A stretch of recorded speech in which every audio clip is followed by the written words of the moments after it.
to Not on the Payroll right here at notonthepayroll.com. You can check us out at Facebook. You can check us out at YouTube and also on Rumble. Keep in mind that we do have a new Facebook page, so go check that out. All you have to do is look for the ape with the red headphones. That's all you got to do. It makes it real easy for everybody. Today we have the privilege of sitting down with Mr. James Gunter. You go by Jamie or James, either one, right? Yeah, just don't call you late for dinner. Hey, right? just call me. There you go. I'm good Absolutely. with that. Now, so give me, tell me a little bit about what all. Because to be honest with you, I've talked to at least a dozen people here in the community, and you're somehow involved with a lot of different things and wear a lot of different hats. So if you can kind of give us a rundown a little bit, some people say you're kind of the catch-all guy in a way, but I mean, kind of give us a rundown of what all you're involved in. I feel like the garbage guy most of the time. That's what I really feel like. No, it's I've been in public safety in this community since 1984. Okay. Up through 06. Then we moved off to Conroe for 7 years and then came back. Okay. And it's like a bad habit. You just can't get rid of it. Sure. So I got back into it again, which I said I would never do. But what all am I involved in? That's a good question. So we started the fire department at Beech Grove. Okay. Back in my days in Jasper, when I was a chief at the Jasper Fire Department for 12 years, we covered the Beech Grove area, but we never had a fire station out there. Okay. Naturally, it's a pretty good little run from Jasper to furthest reaches of Beech Grove. So what's really left when you get there? Not a whole lot. So we knew we needed a fire department out there. Back in my Jasper days, I always wanted to get one started. That's where I was born and raised at. That's where all my family's at. Right. It's dear and dear to my heart, but it just never happened for whatever reason. So when I moved back here, there's that void. It's still there. Hadn't been filled. So, I guess if we're going to do this, we're just going to have to do this ourselves. Yeah. The old-fashioned way, let's just get it done. So we went to the community and said, hey, we want to do this. What do y'all think? And the community jumped on it with both feet and said, we need to do this. So we got it going, and we're there now. We're operational now. Okay. Have been for several years. That has morphed in a couple of different directions. Okay. So I was asked by certain people in the community to consider running for the hospital district board. Okay. Something that I knew very little about. I knew it existed. I knew there was a hospital district. I didn't really know what they did. I knew they had been there for a long time. I knew that one time they ran this hospital in Jasper. Okay. But they had at some point contracted out to the Christus Health Organization for Christus to run this hospital. So I didn't even really know what they did anymore. Right. So I looked into it a little bit and said, you know what, maybe there's some things we can do there. Maybe something needs to be done there. Maybe there's a void there. I don't know. So I thought, well, I've never ran for public office in my life, and this is an elected position by the people of the district. So this will be quite interesting to see how well I fare there. And so I decided to run, and I did, and I won. Okay. So it's kind of like the proverbial dog that caught the tire. Dog that caught the tire. What Get do you your ass beat for about a quarter mile down the road. What do you do now? So I'm involved in that. Somehow, the whole EMS situation developed. EMS in Jasper County has been a problem for as long as I can remember. I remember in 1984 or 1985 when I first started in the fire service, going with Alan Tacker, a guy who used to own East Texas EMS, to a heart attack call up at Rayburn Country. Okay. Alan called the fire station and said, I'm by myself. I need somebody to go with me. And he come by and picked me and Jack Bates up, and away we went. And it was an old Ford Econoline ambulance van that had like a 6-cylinder motor that might do 60 miles an hour downhill going up 96. Wow. More like 50 going uphill. But we were going, by golly. Right. And we got there, and sure enough, the guy had a heart attack. And we worked him all the way back to the hospital. And he died.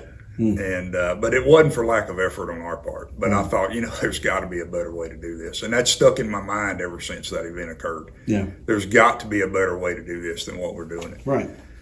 But that's what we've been continuing to deal with around here. So about a year ago, there was some talk about perhaps the hospital might be looking to do something different on their hospital transfers, knowing how integral the hospital transfers are to our overall EMS situation here, that was a little scary to hear that. The potential that they would go to a different provider, different than what we currently have here. The economics of EMS are quite simple. These are all for-profit companies. They're here to make money. Right. And if they're not making money, they won't be here. Right. There's no contract that keep any of them here.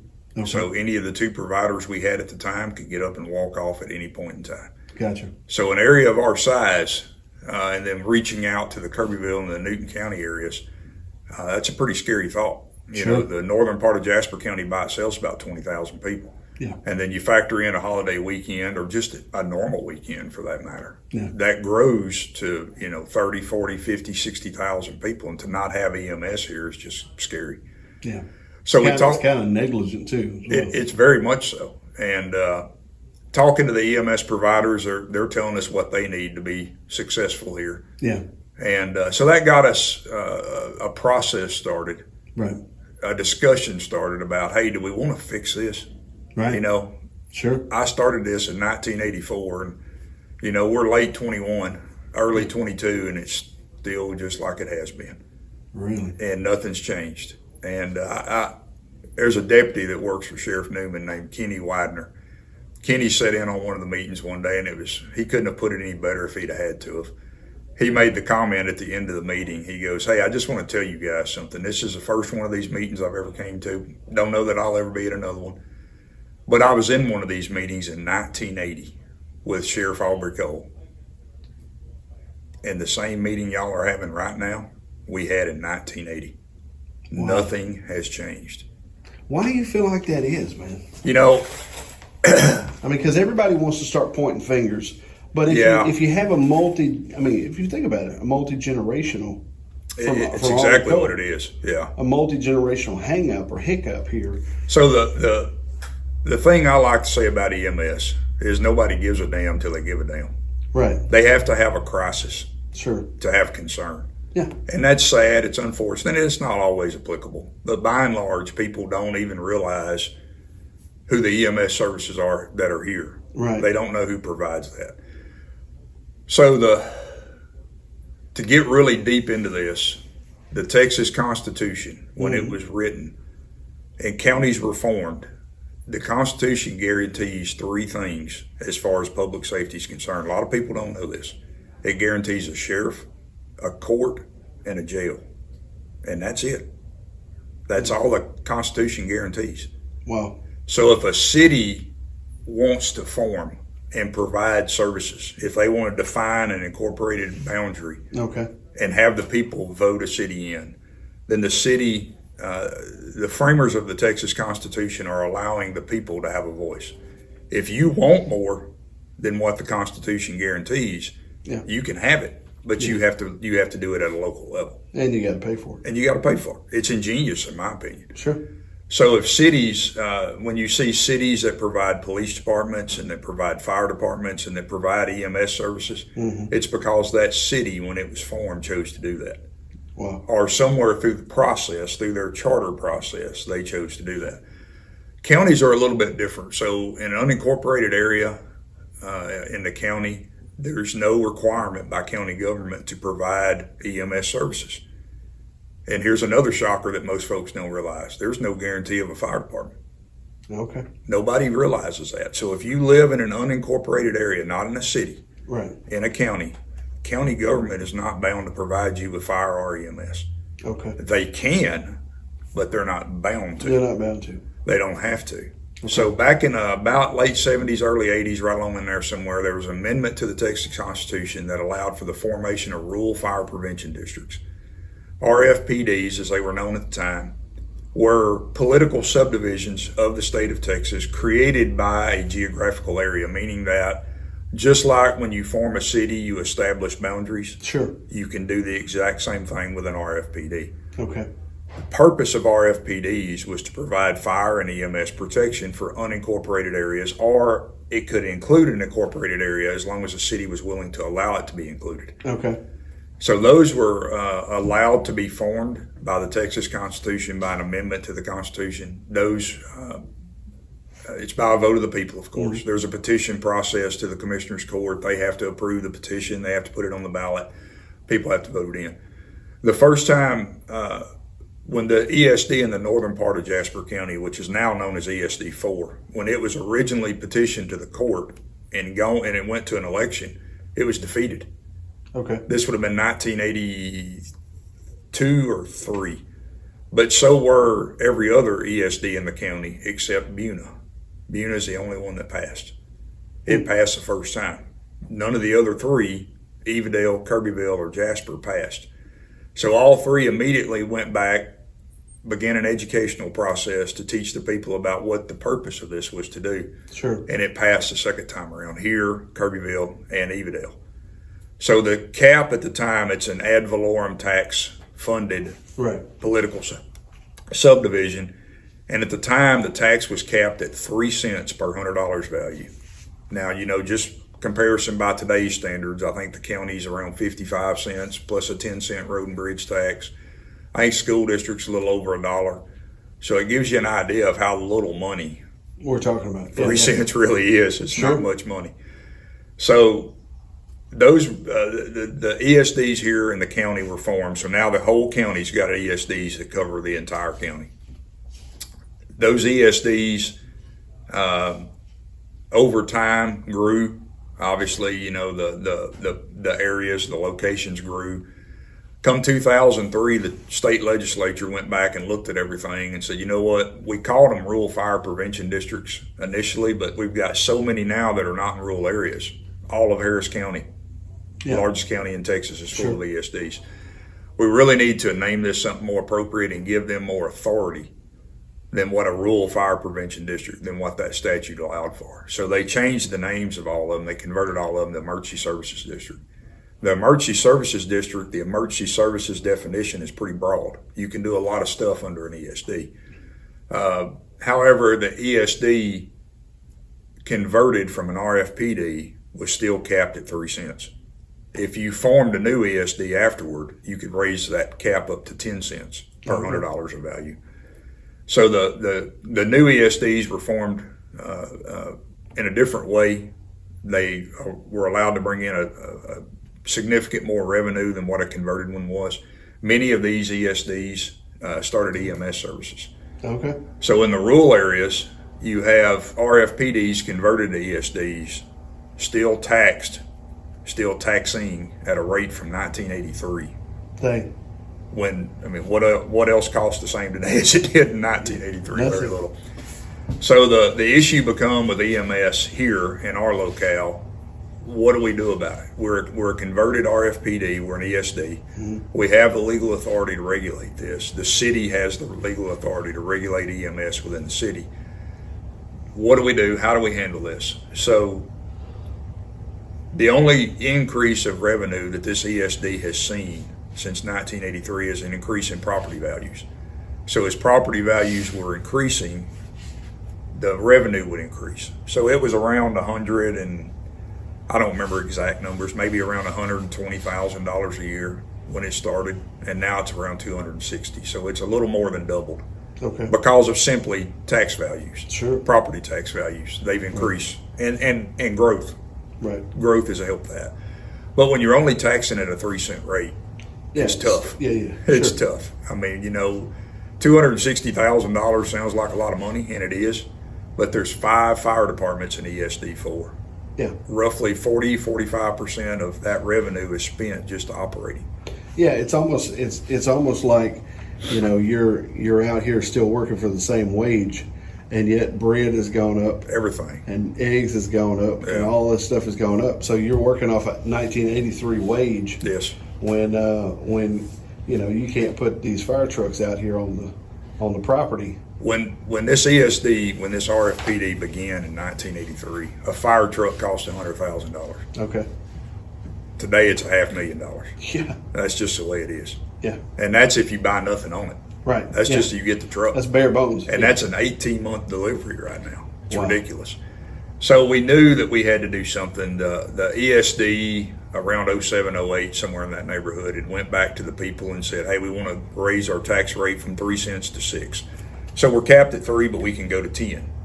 Whereas a board of commissioners would typically just make that decision if you were an ESD to begin with. An Right. RFPD couldn't do that. Okay. Since it was voted in by the people at 3, it had to be raised by the people, anything over 3. Gotcha. So they asked for 6, and they were soundly defeated.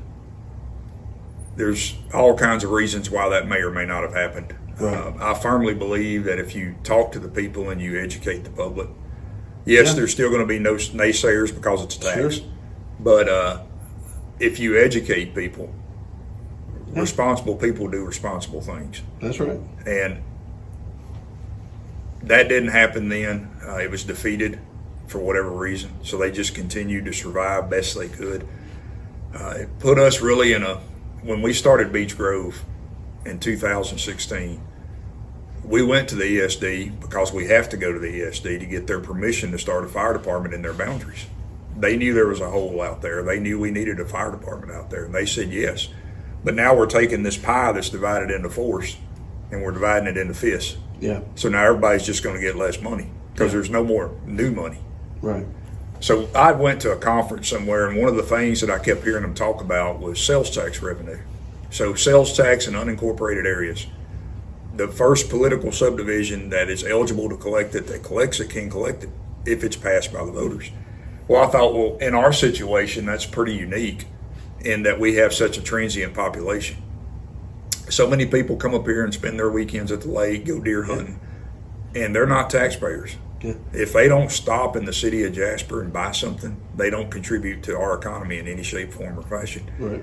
Versus if we pass a sales tax jurisdiction wide, now everybody that stops and buys a Coke becomes a taxpayer. That's one way to look at it. Which is genius because, to be honest with you, although, some of my friends would argue this point, the population on the weekend could potentially double, like you said Yes, a minute ago. absolutely. The traffic load through here. Yeah, and that impacts our numbers. 100%. That impacts our responses. Yeah. These people have wrecks. They have Yes. medical emergencies. Yeah. There's all kinds of things that happen while they're here that we have to take care of. And right now, you're currently operating off of 1983 numbers, Yeah, absolutely. and the sales tax seems to be, it seems to be the smartest move. It has been. Yeah. So when I went to one of these conferences, they were talking about the sales tax, and they kept talking about the Wayfair rule. And I kept thinking, I've got to know more about this Wayfair rule. I don't know what that is. Long story short, it's a Supreme Court case that ruled that these big online retailers that ship into unincorporated areas where sales tax Amazon would, and all those, they can either purposely file a tax return, a sales tax return, every month in every single jurisdiction in Texas, or they can pay into a fund Right. that's split evenly amongst everybody that collects sales tax. Yeah. That makes a lot of sense to me. So what do you think most of them are going to opt to do? They're going to opt to just pay into that one fund because from an accounting perspective, Yeah. Good the luck. other would be a nightmare. Sure. So what that means in English is if we pass the sales tax election here, if we pass sales tax collection for our ESD, we automatically get a piece of that pot Gotcha. without doing anything. So we automatically collect a piece of that. And then additionally, we can collect sales tax from the retail establishments within the jurisdiction, all up on the 255 corridor out toward Ebenezer, 63. Yep. So what does that do? I mean, we've got to increase revenue Yeah. because our costs have went up 3, 4, 500% from 1983. Right. We don't really want to go back and ask for a higher property tax because that'll get you run out of town quick. Sure. Everybody's squawking right now about property tax. For And sure. with the appraisals And doing rightly what they're so. doing. So the best avenue, it seemed to be, was the sales tax avenue. Sure. So the ESD board elected to pursue that. So it was on the ballot for May of 2020. Okay. Well, guess what happened in February of 2020? COVID. Sure. So come the May election, the governor moved that election to November of 2020. Gotcha. Arguably the most hotly contested presidential election in the history of this country. Probably so. Exactly where everybody told us we don't want to be. Yeah. You don't want to be on that ballot. So when we thought we were having the election in May, we were getting prepared for it. We had written up a document that detailed why we were doing this. Right. Hopefully answered all the questions. We made ourselves publicly available to anybody that wanted to ask. Now we've got to move all that to November. Plus, we have to overcome politics. Yeah, on top because, of it. yeah, exactly. Not an easy task. No. So about 30 days before the election, we hit the ground. Now, we can't, as representatives of the ESD, we cannot speak for nor against this particular proposition. What we can speak is educationally. We can talk about the facts of what we're trying to do, but what we can't do is try to sway your opinion. Right. You got to steer clear of that. You got to just give the information and call it a day. So I'd written up this document, and it was all the details about what we were doing, why we were trying to do it. We created a strategic plan. These are the issues that we want to address. I'm going halfway around the world to tell you EMS was on that list. Gotcha. That's the point of telling this story. So I was talking to Steve Stewart on KJAS one day on Swap Shop. Okay. He had called me and said, let's talk about this sales tax election. Sure. So we're on there talking. And I went into probably as much time as I've spent here talking about it, trying to explain why we were doing what we were doing. And Steve stopped me and he said, so if I stop at the Rayburn Superette right now today and I buy a candy bar that costs $1, with tax, I'm going to have to pay $1.06. I said, yeah. And he said, if this passes, I'm going to have to pay $1.08. And I said, yeah. It's kind of a genius way to put it, you know. I mean, that really simplified it to where anybody can understand that. Yeah. And it's not just the property tax owners here that are paying that. It's everybody that comes to the lake. It's everybody that goes hunting.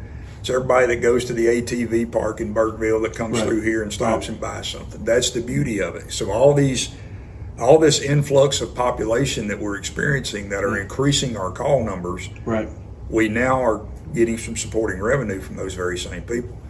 So what that's done for us, there's people all through Texas that want us to go to a consumption tax. Sure. Do away with property tax. Right. It's probably the smartest thing I've ever heard. That's just my opinion for whatever it's worth. What it's done for us is it's increased our revenue by about 200%. Okay. So that extra money that we've been needing for years now, we're getting it now from sales tax. Most people don't even realize they're paying it because if you buy something in the city of Jasper, you're going to pay 8.25% sales tax. Previously to this election, if you bought it outside of the city of Jasper, you paid 6.25. Okay. But there's very little retail outside of the city. Right. Now you're paying 8.25 in the city, and you're paying 8.25 out of the city. Simple enough. It's as simple as it gets. Most people never realize it. We're not hitting you with a tax bill every December saying you owe us $5,000 because we went up on your appraisals or whatever, you know. You don't even have to have a department to try to defend it. Exactly. Or any of that stuff. You just it's just straightforward. And so we've been able to do some good things, but we listed projects. Yeah. This fire field project combined with a high school fire academy, that was the highest priority. So that project had a lot of benefits, has a lot of benefits. It affects the ISO rating, which is your insurance rating for what you pay for your homeowner's property insurance. Right.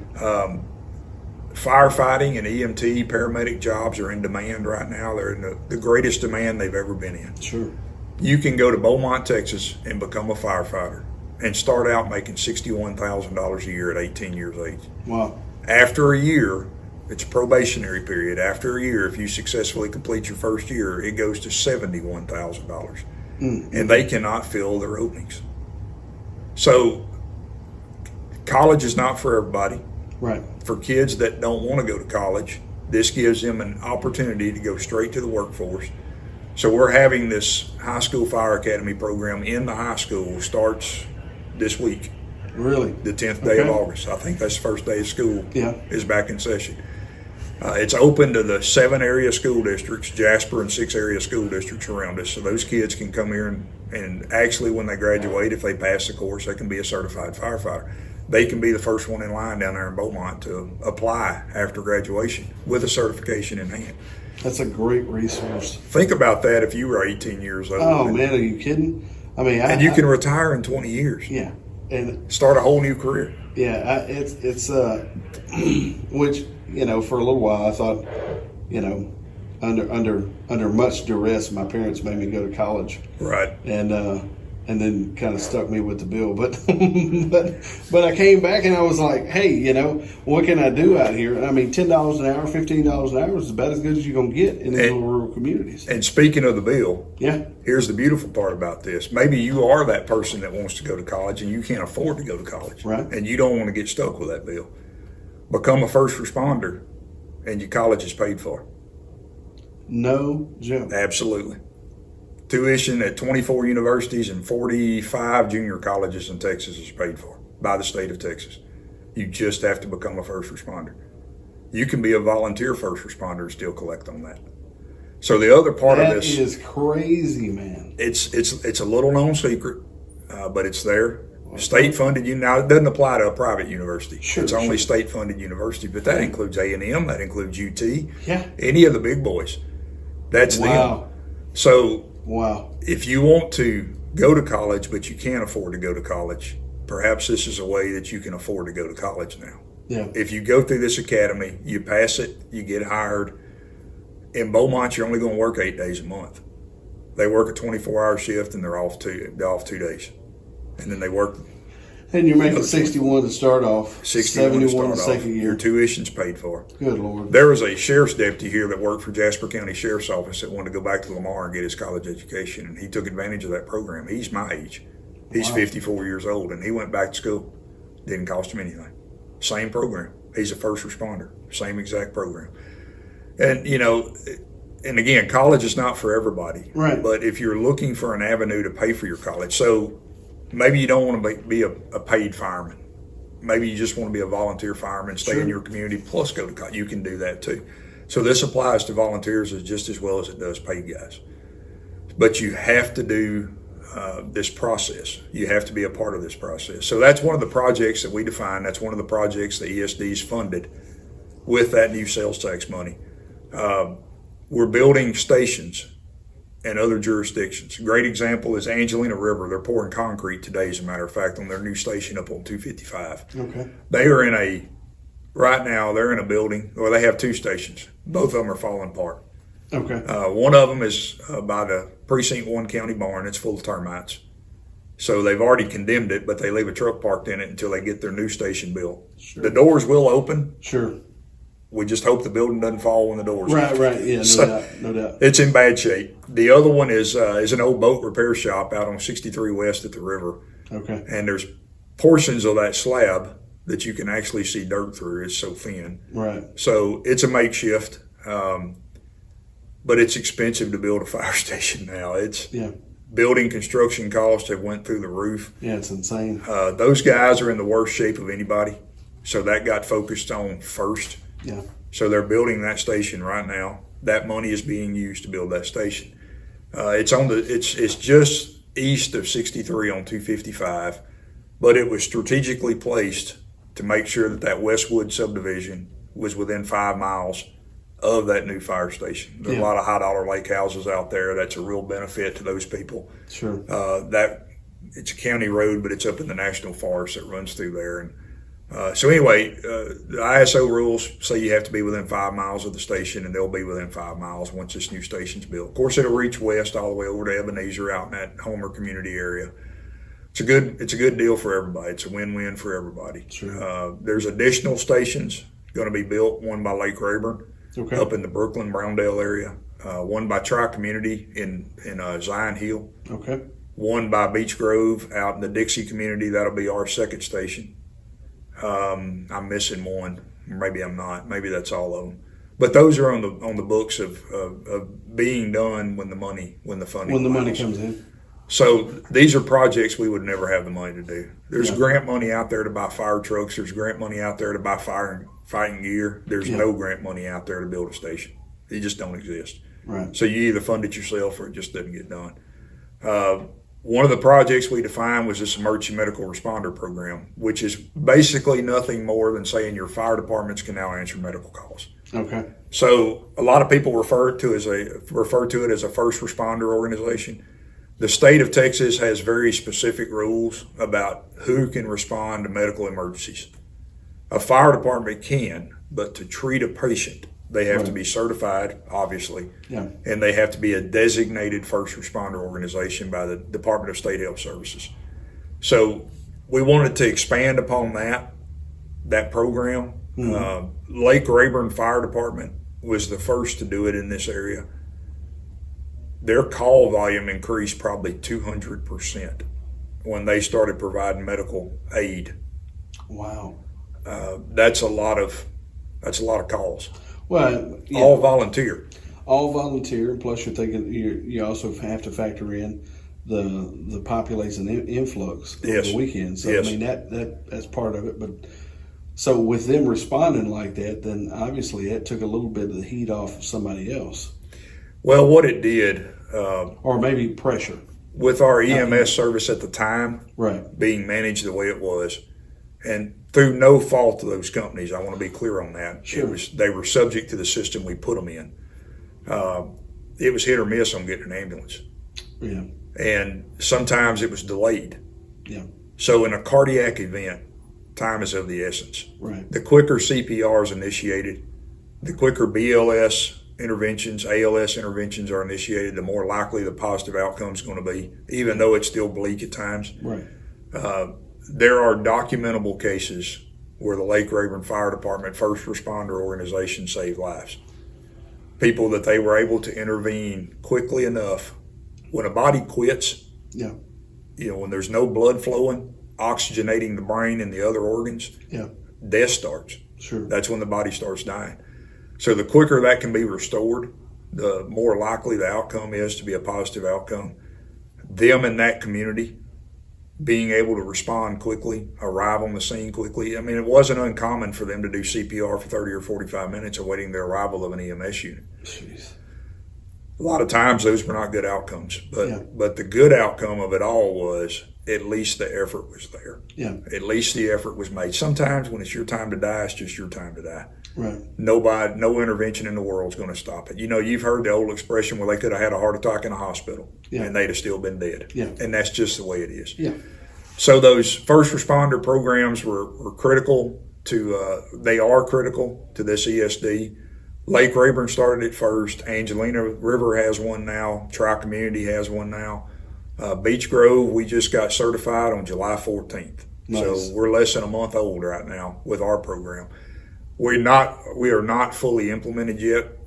There's a technical reason why we're not, because we changed EMS providers with this contract situation that we're in. Sure. So we're having to redo our protocols, and just paperwork's all it is. Right. But we're there. We're just a few days away from being official. A few days out. But those first responder programs were critical, and the funding of those, when you're talking about a 200% increase in call volume, Yeah. and that's not just Lake Rayburn, the other departments have experienced that same increase. Yeah. There's way more medical emergencies out there than there are fire emergencies. Sure. So that is added cost. Yeah. Once again, if you're operating on a revenue stream from 1983, who's going to pay for that? Yeah. So prior to sales tax, we were operating on property tax, a tax rate from 1983, and we were doing a whole lot of fundraisers because that's what it took to offset the difference. Sure. The property tax has helped with every bit of this. The first responder organizations in the EMR programs tie directly back into EMS. So now what do we have to do to support EMS, and how can we make EMS better? Well, one of the very first things we did, the fourth project that I hadn't named yet from this sales tax election, was enhance our communications, our ability to communicate. If you can't talk to each other, you're not going to get very far. That's exactly right. So one of the things we did immediately is we hired, we paid for rather, an additional dispatcher over at the sheriff's office. Okay. They were one dispatcher shy. And as you know, after talking to the sheriff and after talking to Judge Allen, they don't have any funding. Right. They needed funding. So we were able to fund that for them. So that gave them their last dispatcher that they needed to fill that void. I'm assuming it was the last one they needed. As it was described, I think it's filled the void, so they're good to go now. Right. They're fully staffed. That was one of the things we did. And now we've enhanced our radio system to where we can talk to people again. At one point, we got to where it was hit or miss. I mean, you may or may not be able to talk from one side of the ESD to the other. Right. That's not acceptable. You've got to be able to communicate, period. So we've been able to address those things. So that's the fourth project that we defined from this sales tax money. So the EMS deal kind of developed from that, in that we recognized there was an issue. We know we've got to do something about this issue. It's not going to go away. It's been here, as Deputy Widener said, since 1980, and it hadn't changed. And then, of course, it's been highlighted in the last few months. Yeah. With some people that passed away, and it was an extended delivery of an EMS unit. There was a wreck down in front of Brookshire Brothers. I think it took about 45 minutes to get an EMS unit there, and that's right in the middle of town. Sure. We had a medical call out on McQueen's Landing, if you know where that is. I know exactly. I visited there just recently. Did you really? Yeah. So there was a medical call down there. We were on a big woods fire. Mm-hmm. And one of the medical helicopter crew members that's based here in Jasper sent me a text and said, "Is this y'all's call?"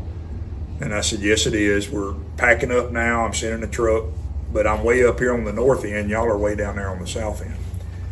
So anyway, when they got down there, obviously the helicopter was already there. Yeah. No EMS units yet. This is pre-contract, by the way. This is back before we signed a contract. Sure.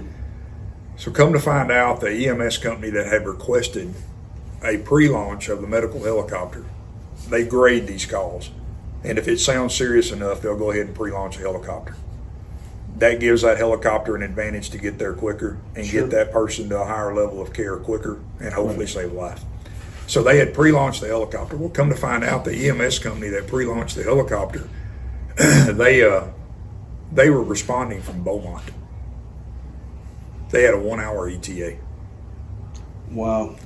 The helicopter had a 3-minute flight. So obviously the helicopter beat everybody there. Sure. So the crew that I had sent over there, picked that medical crew, they couldn't land right at the house. They had to land about a half mile down the road in a pasture. Mm-hmm. They landed, we picked the crew up, took them and their equipment to the scene of the medical emergency. They initiated treatment, and that's a very high level of care. The medics that work those helicopters, they're the elite. They're at the Right. top of their game. Right. So we were just waiting on transportation to get from there back to the helicopter.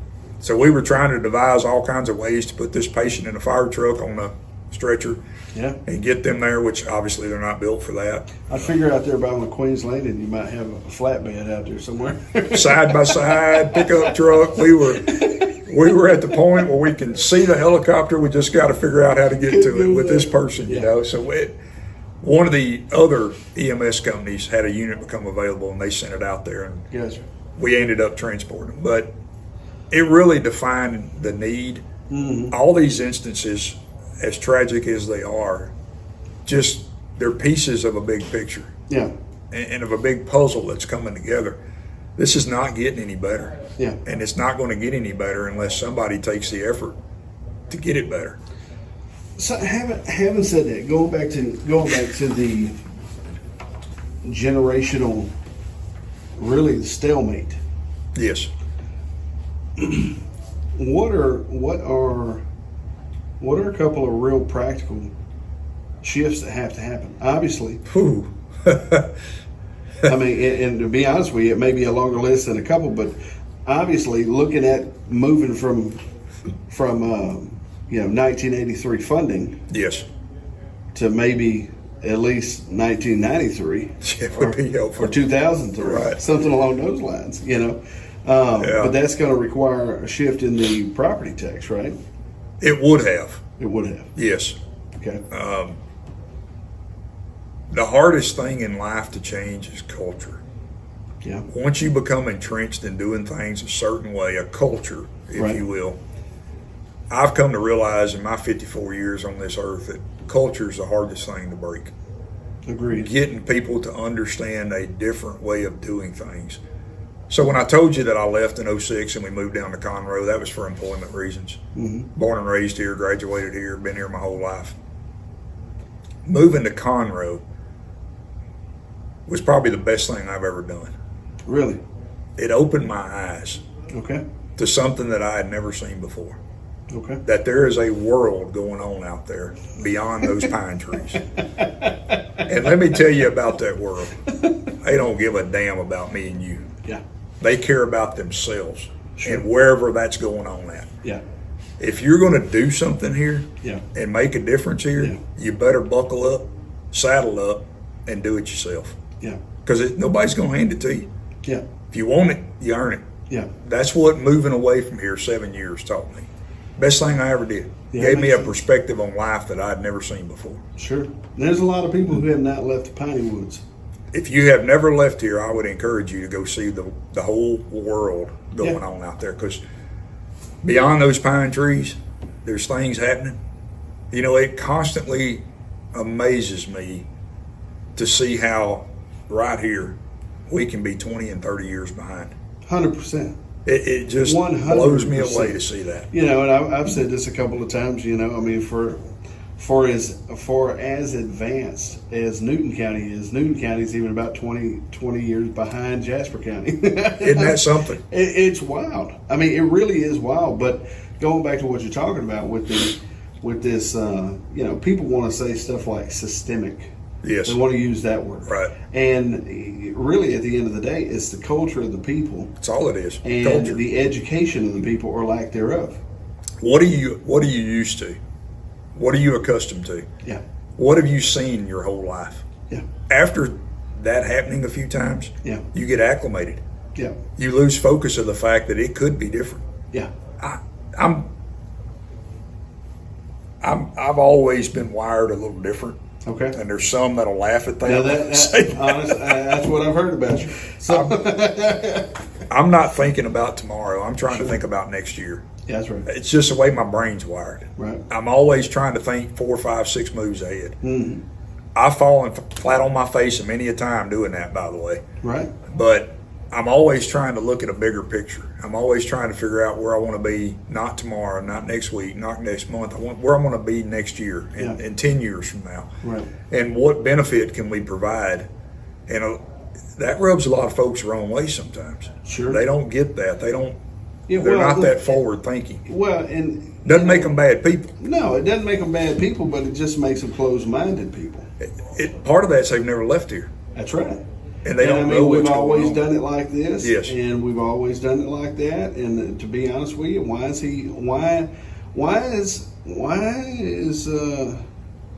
is James always talking about blah blah blah?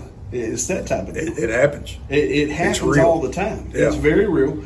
And I mean, to be honest with you, so going back, not to get off point, because I mean, I think overall, I think collectively, we could come up with 1, 2, or 3 points to take away from these conversations that we're having with everybody. Sure. Talking about funding, talking about issues and needs. I mean, this is not wants. This is not a situation of want. This is an issue of need. And so, to me, if we're looking at this thing and we say, okay, what's the takeaway? What's the takeaway? What's the action items they call it in the oil field? Yes. What's the action items we Right. walk away from the meeting with? You know, you've got potentially 3 things here that we need to address. So what do you feel like needs to happen? What's the first thing that needs to happen? If you were going to walk out of here today and everybody's on board, what's the first thing that needs to happen? This whole area needs a breath of fresh air. Okay. No single entity in our areas, Okay. Newton County, Jasper County, Tyler County, Sabine County, St. Augustine, none of these entities are big enough to support themselves. Okay. They all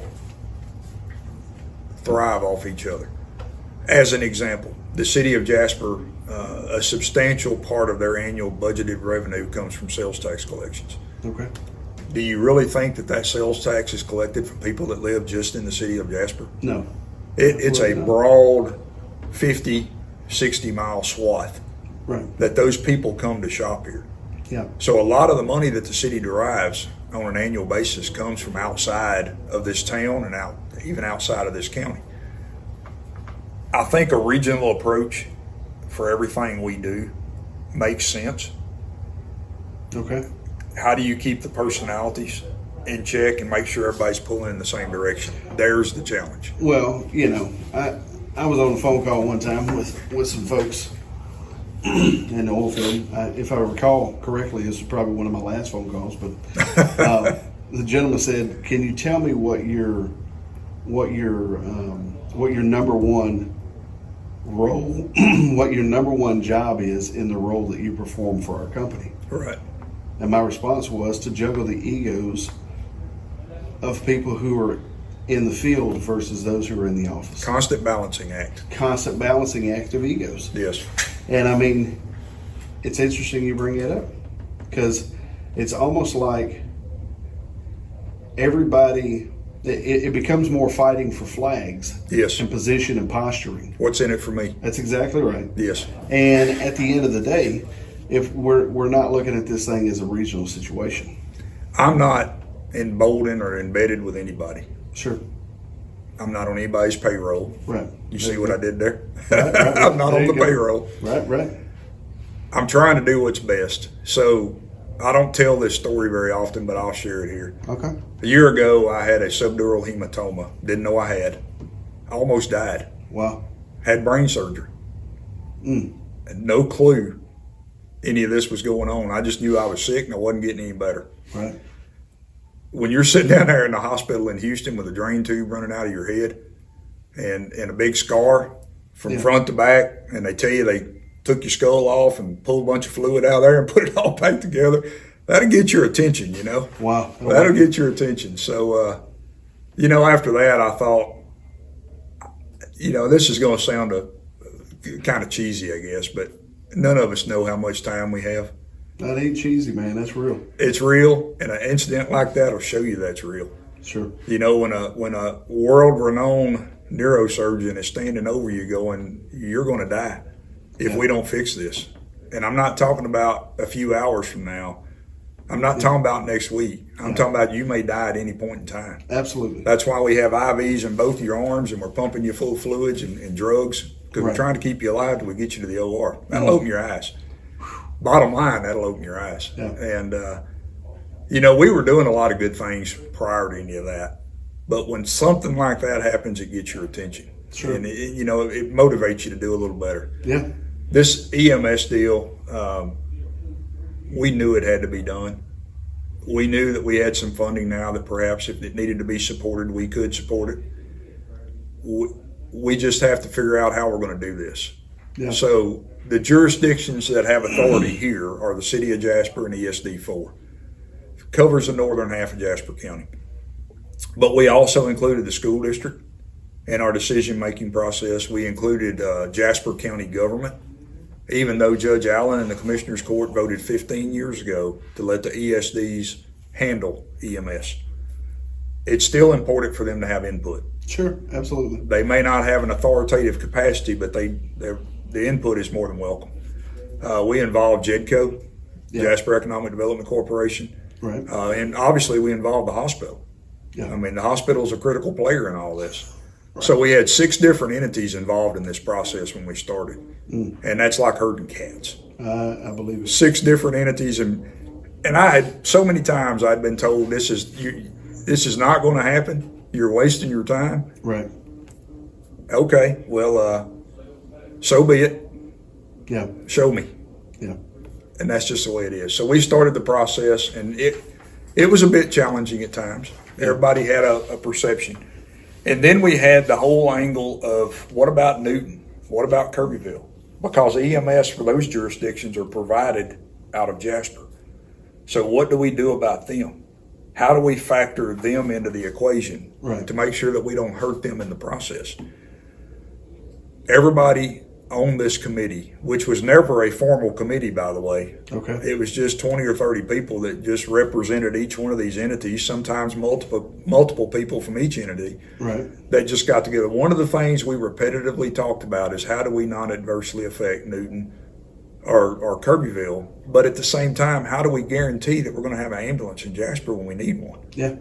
Because these times in the past when there was no ambulance in Jasper, it's because they were answering calls in Newton or answering calls in Kirbyville or going on a hospital transfer. Right. Not that those aren't important, Right. but we have to figure out a solution. So how do we build something that works for everybody? Well, that's the challenge. So what we did, the first step, was we built it for Jasper. Yeah. ESD4 in the city of Jasper. We've got to get on solid ground there. That's our base. Yeah. And then we grow it from there. How do we grow it from there? That's yet to be determined. We're still working on the options there. But one of the things that we said right off the bat, between the two existing EMS services that we had here at the time, Acadian and Allegiance, on their absolute best day, they had 118 unit hours of coverage per day. On their absolute best day. There's times we knew that wasn't enough. Wow. They're never going to have their best day every day. Yeah. There will be times when that unit coverage may only be 90 or may only be 100.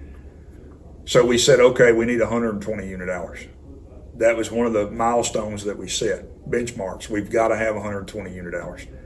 So is that supportable? Is it profitable at 120 unit hours? Well, good question. How do we make sure that Jasper's got an ambulance when Jasper needs an ambulance? We have the largest population base of the whole 5-county region. How do we make sure we have one when we need one? Well, we have to incorporate something in there that makes sure that we have that ambulance when we need it. Yeah. But yet we don't want to hurt anybody else. Sure. So we went out for an RFP and we defined that 120 unit hours per day. We defined what we wanted our program to look like.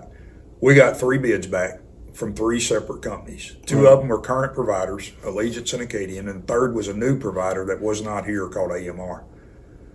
So Acadian came back and they offered us a proposal of 76 unit hours per day and a required subsidy of $980,000 per year to be paid by the governmental entities. Wow. For them to be here. That just was a non-starter. They felt like they could do it with 76 unit hours per day. I don't know what data streams they were looking at, but it wasn't data streams that we were looking at.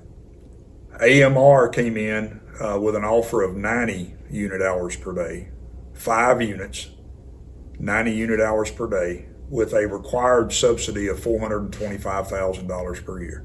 Wow. That was a little bit easier to swallow, and we're getting closer to where we need to be. Right. But we're still not where we need to be. And then Allegiance made an offer of 120 unit hours per day, exactly what we asked for. They also added 4 dispatchers into the 911 center, their EMS dispatchers. So that's 1 for every 12-hour shift. And they asked for no subsidy in return. So it's crazy to me, not to cut you off, but No, it's no. crazy to me that Acadian, who has had such a strong presence here for Yes. so long, yes. was the highest bidder.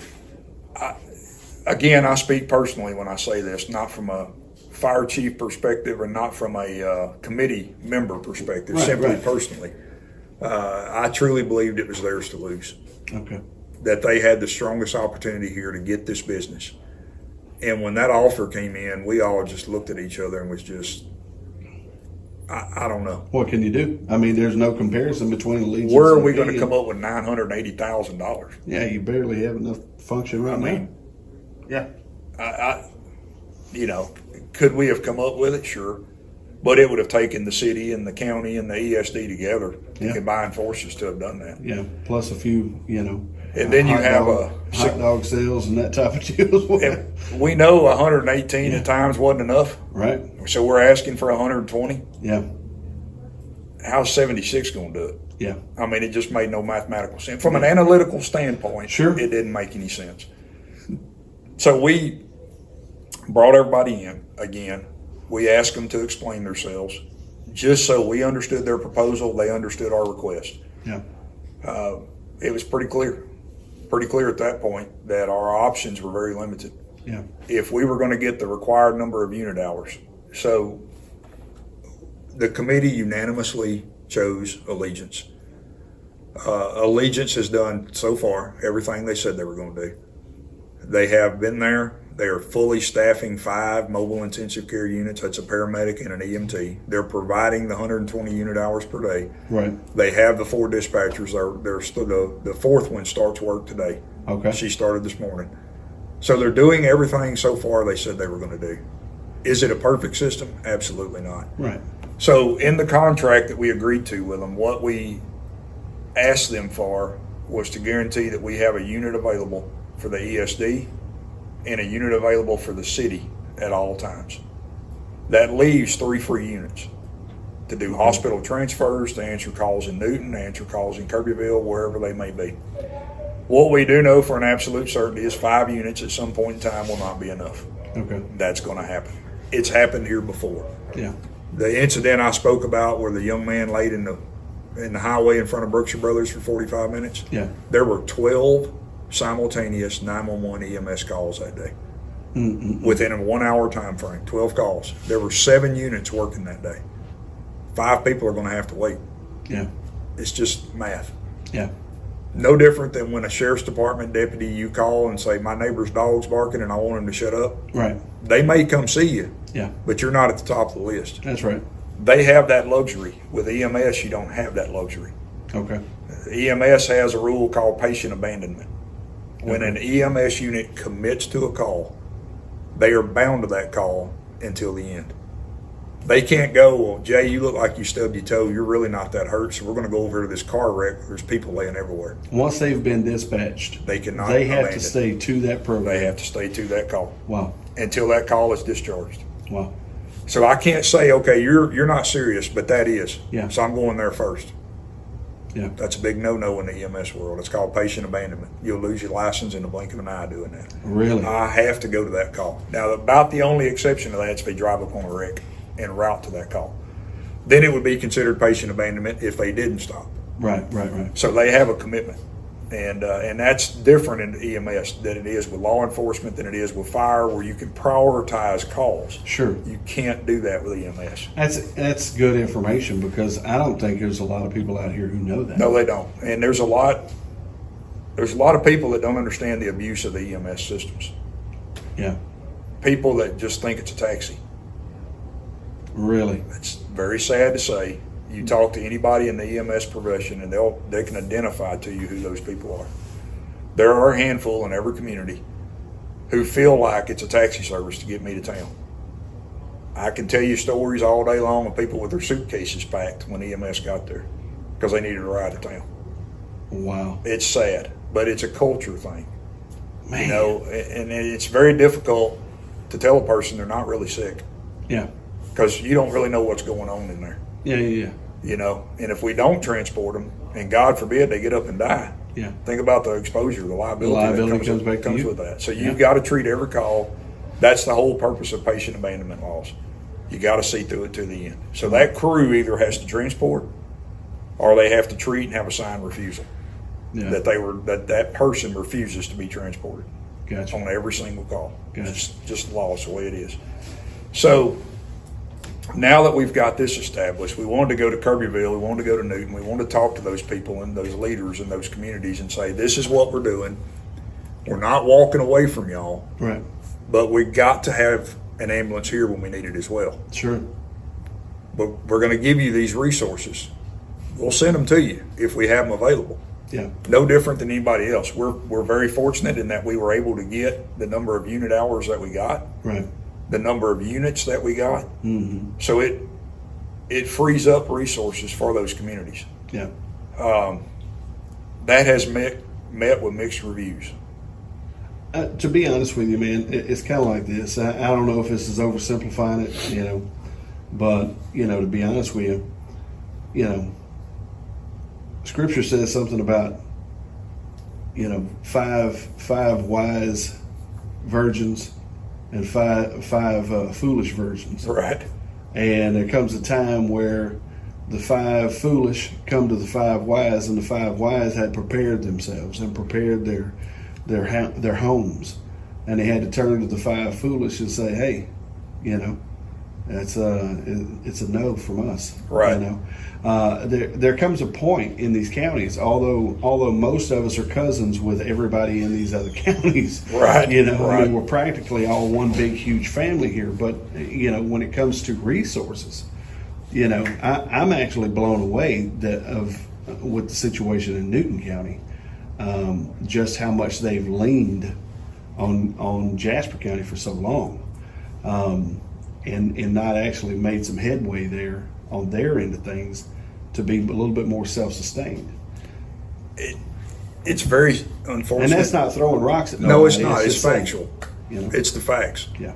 So we met on the night the city council awarded contract. We met with representatives from Newton and Kirbyville to tell them what we were doing.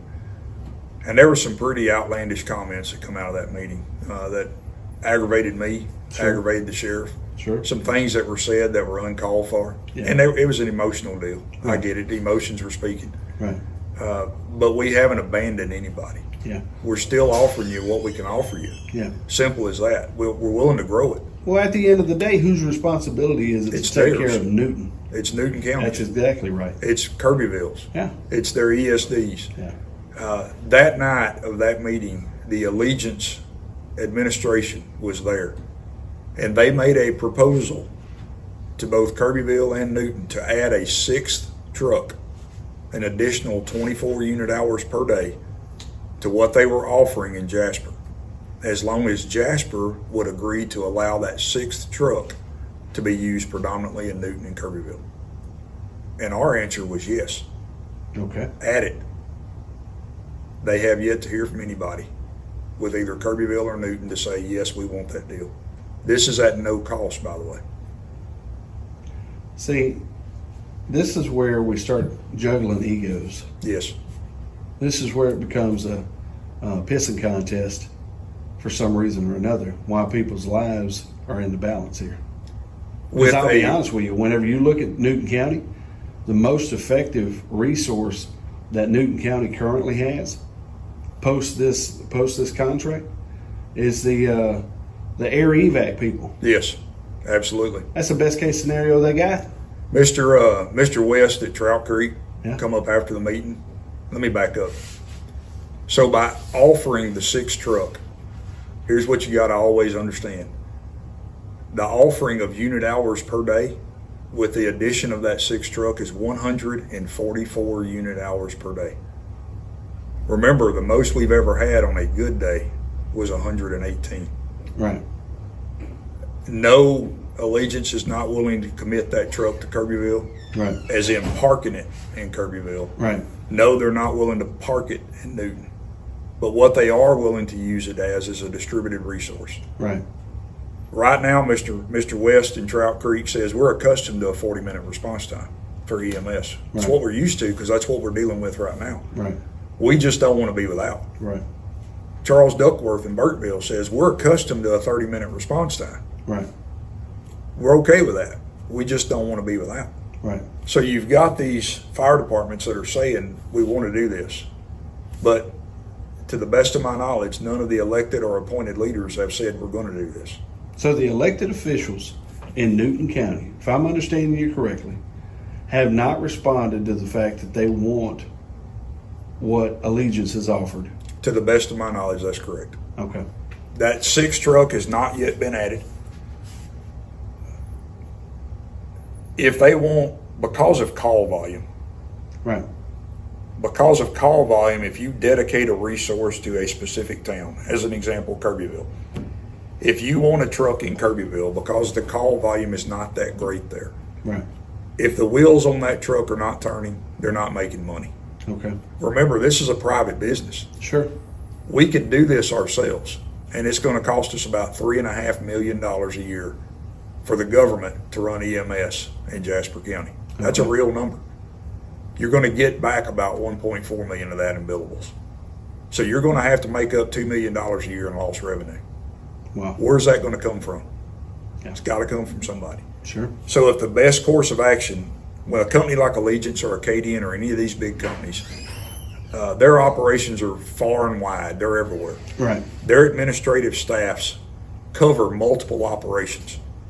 Their medical direction, which is a real doctor that they have to have on staff, covers multiple operations. If we were to create our own operation, EMS operation right here, all of our administrative staff and our medical direction is all going to be full-time people for one operation. That is expensive. That's how a private provider can do it so much cheaper than we can. Sure. Those entities, if they want a unit parked in their towns, there's a cost associated with that. Right. They're going to have to pay a cost. It's unfortunate, but these are for-profit companies. The cost that's being asked for is no greater than, it's considerably less than what they could do it for themselves. Yeah. But because of the low call volume and because of the low payer mix, Yeah. somebody's got to come up with the money to put them there. And there's the rub right there. Where are we going to get that money? So the next best alternative is to just keep doing it like we've been doing it, with everything running out of Jasper. Right. And if it's acceptable before, until you can figure out a better way to do it, perhaps that's better than nothing at all. Yeah. To me, I don't know about anybody else, but and you know, thank God I have not had to have ambulance service in my lifetime. But I can imagine that if I needed ambulance service, I wouldn't want a nonprofit ambulance to be showing up. Now, I'm not knocking any of that. I know what you're saying there, yeah. I mean, nothing against food bank people. Right. But, you know, God bless the food banks. They all run off volunteer support and help. Absolutely. But I don't need Sanford and Son showing up to my house to come and pick me up and take me down here to Beaumont or Jasper, try to figure out. I mean, I want a company that is in the for-profit model, just simply for the fact that at the end of the day, you want the best professionals that are affordable to you. Yes. In that emergency moment. When it's your crisis. When it's your crisis, by God, you don't want a hillbilly showing up. Nothing against hillbillies. I love them. I'm getting to a bunch of them, and most days I'm a hillbilly too. I'm right there with you. But I mean, you want the best that money can provide right then. What these first responder organizations, these volunteer fire departments provide, is called basic life support. Right. It's just to try to keep you alive Yeah. until an advanced level of intervention can arrive, Sure. which is an EMS unit. Gotcha. Paramedics administer advanced life support. Yeah. They can do drugs as in beneficial drugs. They can Right. do narcotics, whatever the situation is called for. Gotcha. Basic life support cannot do that. So it's our goal to keep you alive until the professionals get there. Until your pros can show up. Until the ALS systems get there. Absolutely. And if that involves helicopter, that involves helicopter. If it involves ground transportation, because a helicopter can't always fly, Right. It involves ground transportation. So to circle back around to the 6 truck and the 144 unit hours, Yeah. we are doing everything in our power. And I can assure you from these committee meetings, Right. everybody in there was concerned about the impact this would have on Newton County and Kirbyville. Yeah. Everybody was concerned, but we have no jurisdiction. The people on this committee have no jurisdiction in Kirbyville. They have no jurisdiction in Newton County. Those officials in those locales have to be the ones that make the decisions. And that's going to be county officials. County officials, it can be, and Newton County is kind of a unique animal. It's a fractured county. Okay. They have ESDs in some part of the county and they don't in others. Yeah. So that makes it complicated. So can an ESD engage in this contract? Absolutely they can. Right. But what about these areas that have no ESDs? Right. That leaves nobody but the county. Which at that point you would assume that the county officials would actually step in and bridge the gap. That's what they did in Tyler County, and that's what they did in Angelina County. Both counties are fractured counties. Okay. Both counties have ESDs in some areas, Right. but not in others. Right. The county government Right. stepped in and engaged in a contract for EMS. Right.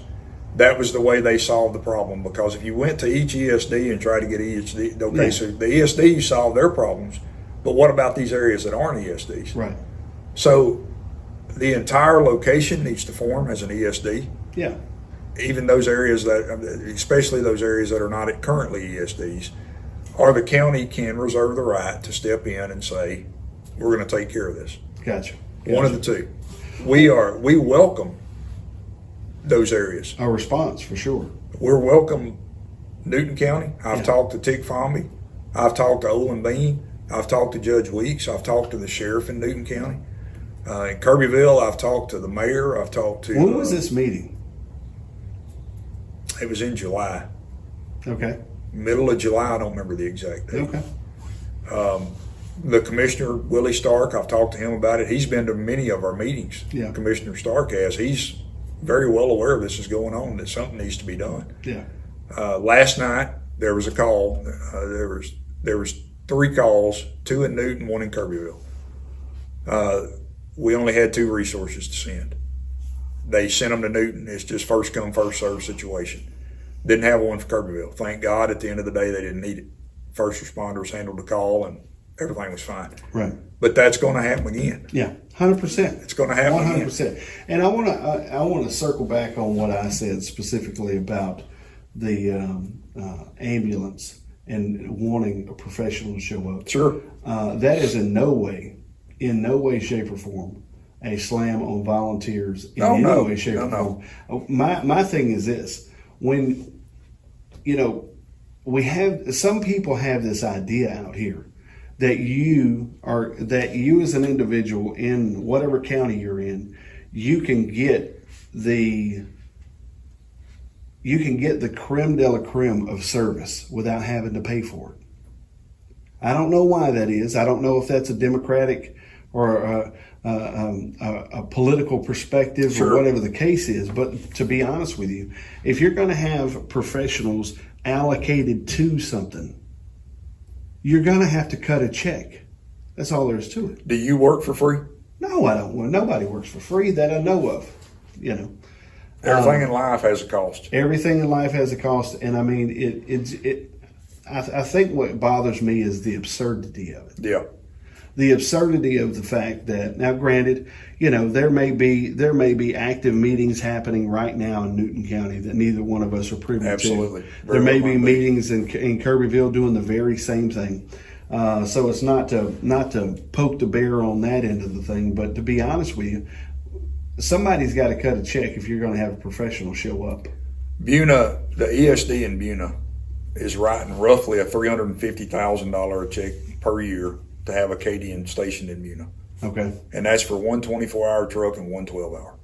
Okay. They're having to supplement by $350,000 a year to have them there. Many people have asked me, how'd y'all get away without having to pay for it? Well, I love to laugh at them and tell them I'm a good negotiator. But that's not true. Sure.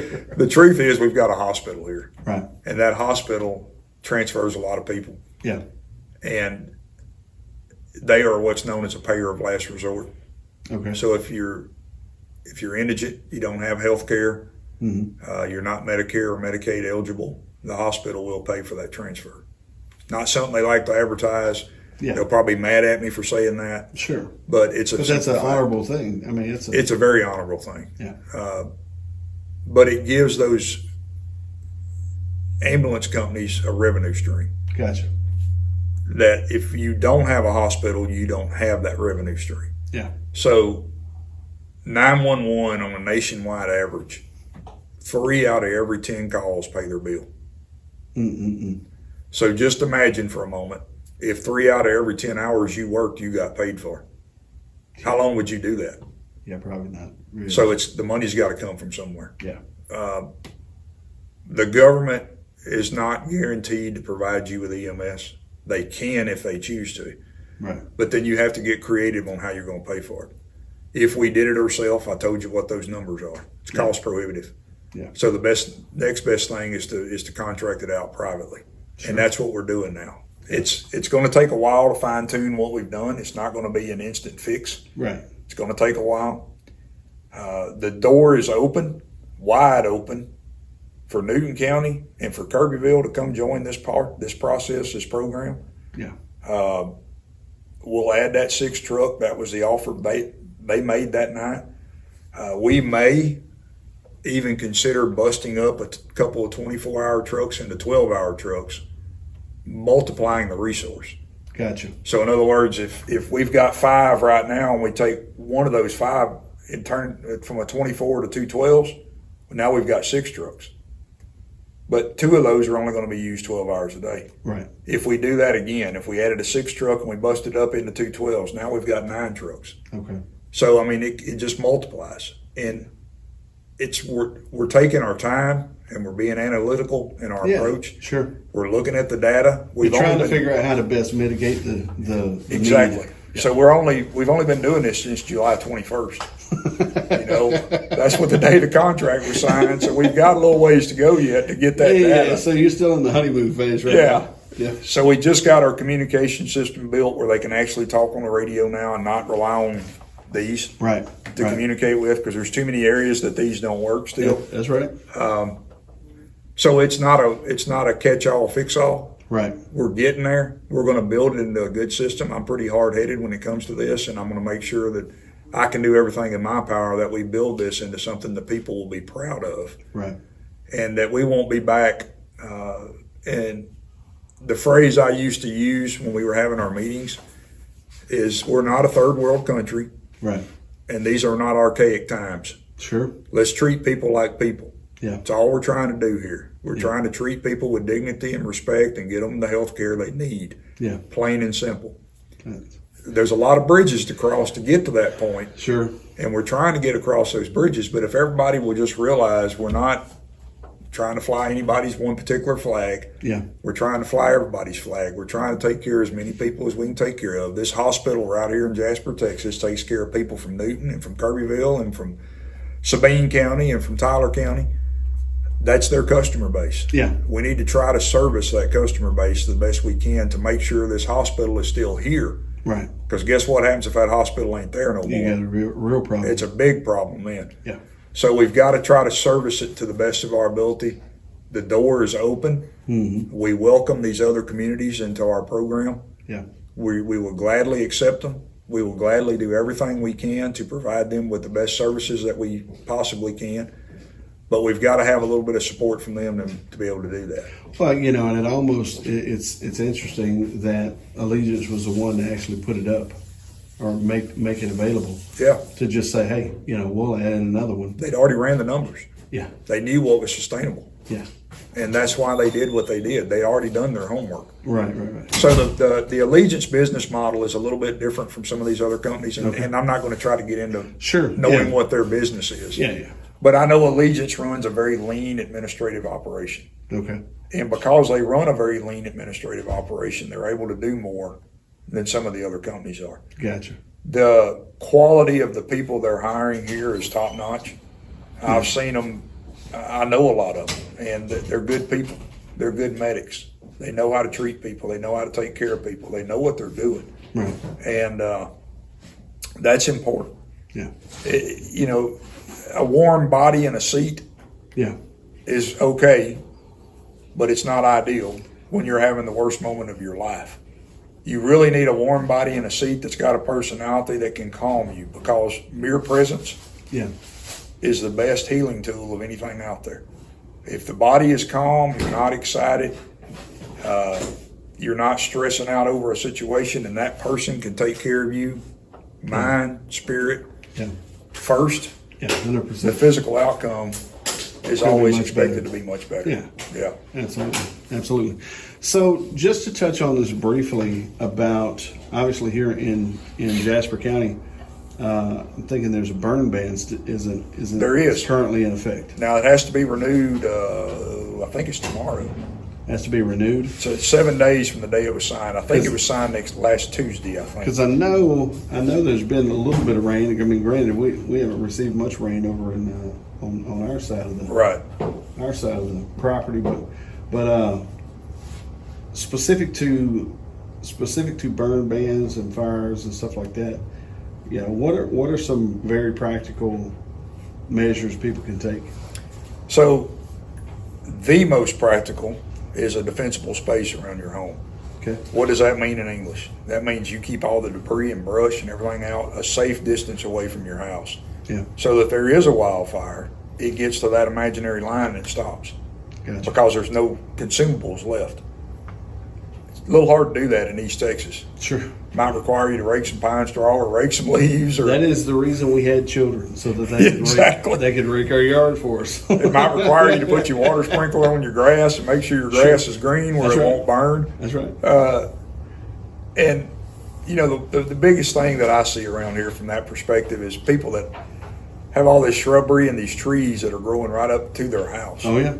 You know, if you've never seen fire blowing out of the top of a 75, 80 foot tall pine tree, you just don't know what you're missing. Yeah.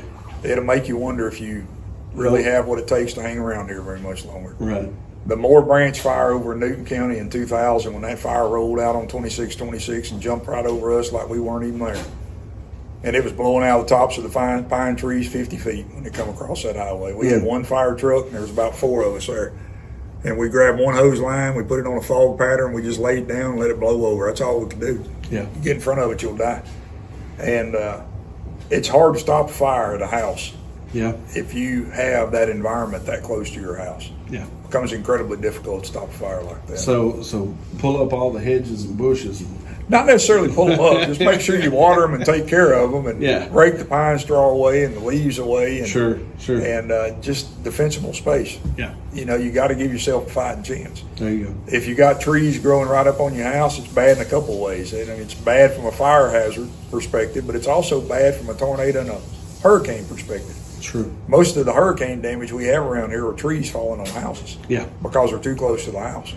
Right. It's great for shade. Yeah. I get it. Yeah. But at the end of the day, you know, put a 100-foot pine tree right down the middle of your house, you're not going to have much left. No. That's unfortunate, but it's true. Yeah. So that's, you know, and then common sense. Yeah. You know, the world seems to lack that sometimes. A lot of times, But and more. A lot of the calls we've been on are common sense things. I'm Yeah. not trying to belittle anybody. Sure. Accidents happen. Yeah. And that's what we're there for. Right. But like, common sense goes a long ways. And just if you're thinking about doing it, Yeah. and that little voice is saying, I'm not sure if I ought to do that. You probably That's don't. an answer. There you go. That's an answer. It's an easy answer. It's an easy answer. Just don't do it. And, you know, our call volume this year for Beech Grove, we've already surpassed our total number of calls all of last year.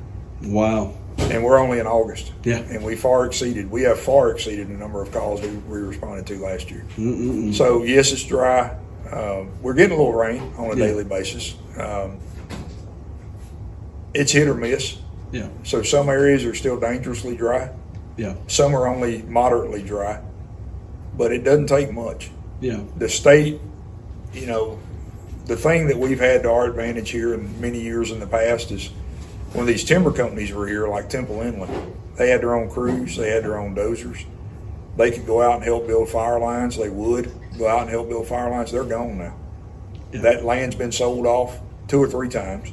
Those crews don't exist anymore. So it's relying strictly on the Texas Forest Service and state assets for the most part. Wow. So you see these guys that are here from out of town, here at the Forest Service office. That's why they're here, because they've been brought in as an asset from some other part of the country where it's not burning right now. The state's got these big air tankers that they have placed all over the state. They're hitting fires fast and they're hitting them hard. Right. They're flying those big air tankers early and often. Yeah. And that's really helped keeping a check on things. But the whole state is in a drought Yeah.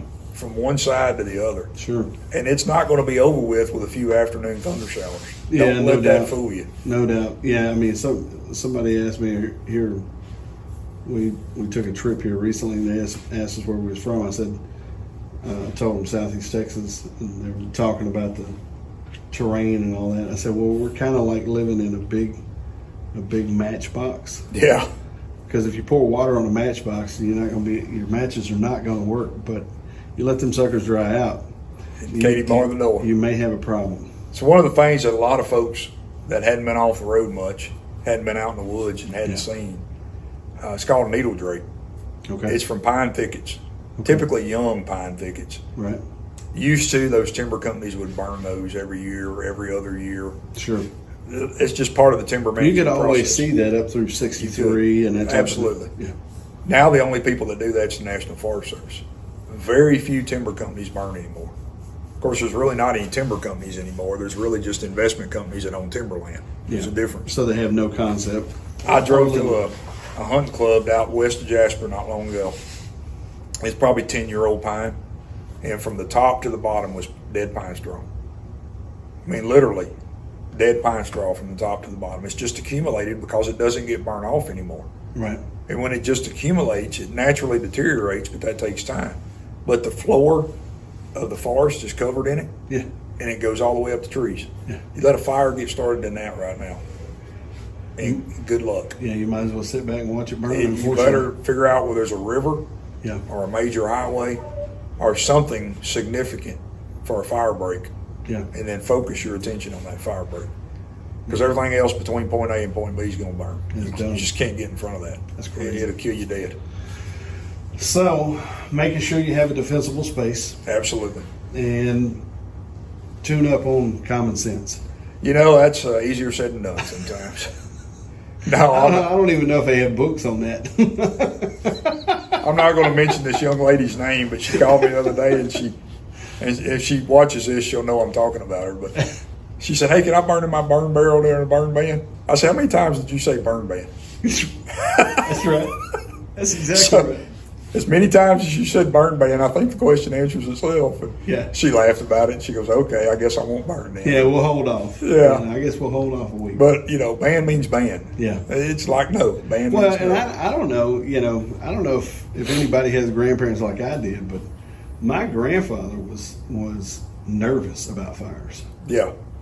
And, granted, back then when he was growing up, you didn't have all these No. peripheral helps. You had one water hose But back in that era, at best. they burned the forest off. Yeah, that's It true. was a practice. That's true. It was a management practice. It was done all the time. Yeah, You didn't have these big fires like you have now. yeah, Because back then, they burned them off. yeah, You know, people argue in California, well, California's burning up. Yeah, but they don't do prescribed burning in California. yeah, And when you don't do prescribed burning, this is a side effect of not doing prescribed burning. Prescribed burning has a very legitimate purpose, yeah.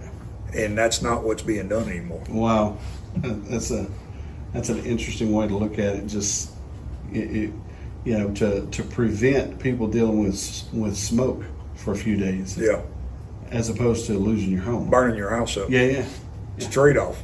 And I mean, What do I'll you be care honest about? with you. I've seen some of the videos from California Yeah. specifically, and I mean, it doesn't take long for a good hot flame to rip through one of them. And where we're at, I saw a chart of the day on the internet that said if the amount of rain that is normal for us were actually snowfall throughout the year, that we would be between 500 inches and 1,000 inches of snow annually. That's how much rain we get. We're not getting that this year. Wow. We're not getting that rain that we have. We're so far behind. I've got a pond out there at the house where I grew up at fishing. It was my grandpa's pond, and Yeah. it's about 2 foot deep right now. Wow. And it was always 10, 11, 12 foot deep. It's just dried up. I'll be honest with you, man. We went canoeing. That's where we dropped in at McQueen's, and we went down to Sheffield's Ferry. Yes. And man, you're definitely getting plenty of a workout. We toured the dam at Dam B last Monday night. The fire department did. Okay. Corps of Engineers took us down there, showed us all around. In all my years of going down there, I have never seen every floodgate closed at Dam B. Really? Every floodgate is closed, meaning the Neches River is as Yeah. low as it's ever going to get. Yeah. When I ask why, they generate power at Dam B. A Right. lot of folks don't know that, but they do.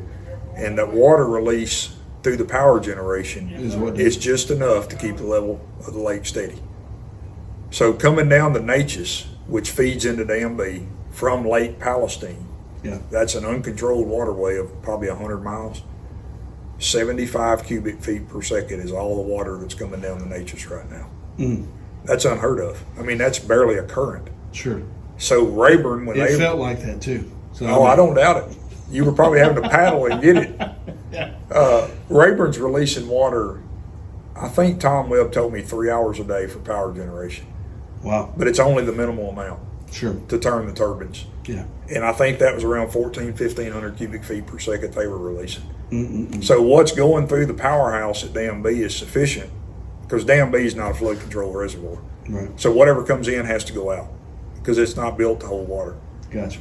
But the floodgates are closed, and the only water flowing through it's through power generation right now. The Neches River is lower than it's ever been, than I can ever recall it being. Yeah. And right there at the dam, just below the floodgates, there's nothing but rocks. Yeah. That's all that's there. That's crazy. I've never seen it that way. It is crazy. I'm kind of hoping that the next few months we see plenty of rain, You know, the shift things around. one of the weather guys said the other night, this is feast or famine, right? Yeah. The best way to solve this would be a tropical system. So, yeah, it would solve our rainfall deficit. Yeah, but we don't need another Harvey. But do we need 100-mile-an-hour winds? Yeah, we don't need another Harvey. Yeah, I mean, it's a trade-off. So Good Lord. hopefully this will happen slowly over time, Sure. and Yeah. we'll get back to normal. There you go. Or maybe this is the new normal. Who knows? James Gunter, man, we appreciate you for taking time with us You're welcome. today and I've enjoyed having it. to sit down and chat, man. You know, maybe we can do this periodically. Sure. And just kind of do some updates and update the people and that type of thing. But man, I really appreciate you taking time with us and appreciate everything that you're doing in the communities. You know, I mean, even outside of Jasper here. You know, I mean, we're trying to get people involved and dialed in and that type of thing. You know, I failed to mention this, but, you know, talking about Newton and Kirbyville, I married a girl from Newton. So all her family lives in Newton. So I kind of got a gun to my head that we need to figure this out, you know. Yeah, right. Yeah. And then on the Gunter side of my family, they're all from Kirbyville. Well, there you go. So to say that I'm not connected to either place Right. is You- foolish. Yeah, you might just need to call up a few cousins. They might be able to get it worked out by Thursday. You know, that would be nice. That would be nice. That would be nice. Once again, I appreciate you taking time with us, man, and we'll definitely make this a periodic opportunity for us to sit down and just communicate about whatever's current, you know, Sure. and that type of thing. So, ladies and gentlemen, you've been listening to Not on the Payroll right here at notonthepayroll.com. Check us out on YouTube, Rumble, and at the new Facebook page. If you haven't went over there yet, you need to get over there. Look for the gorilla with the red headphones. That's exactly right. We appreciate you for listening. Volunteer somewhere and help out in your local communities.